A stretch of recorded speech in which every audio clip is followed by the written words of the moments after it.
আচ্ছা, ওই যে কালকে ভিপি নূর একটা বক্তব্য দিছে, কালকে না পরশুদিন, ইয়াতে ওই রিভার কেয়ারের সামনে, হ্যাঁ পরশুদিন, ওনার বক্তব্যটা আমার খুবই পছন্দ হয়েছে। আই স্যালিউট হিম।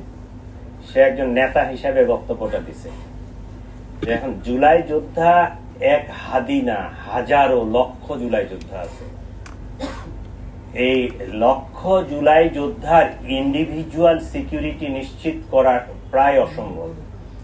তবে সার্বিক সিচুয়েশনটাকে আমার সিকিউর করতে হবে, রাষ্ট্রকে সিকিউর করতে হবে, রাজধানীকে সিকিউর করতে হবে। আমরা এটা কাজ করতেছি এবং যাদের এইরকম যারা হাই প্রোফাইল, যাদের স্পেসিফিক এই ধরনের সিকিউরিটি থ্রেট আছে, তাদেরটা নিয়ে আমরা অ্যানালাইসিস করতেছি। তাদেরকে আমরা খুব কাছাকাছি তাদের সাথে কোনো সিকিউরিটি অ্যারেঞ্জমেন্ট করা যায় কিনা এটা অলরেডি আমরা প্রক্রিয়া চলতেছে।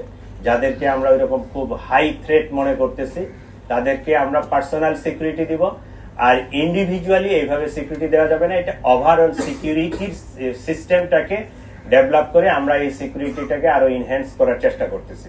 সকলকে ধন্যবাদ।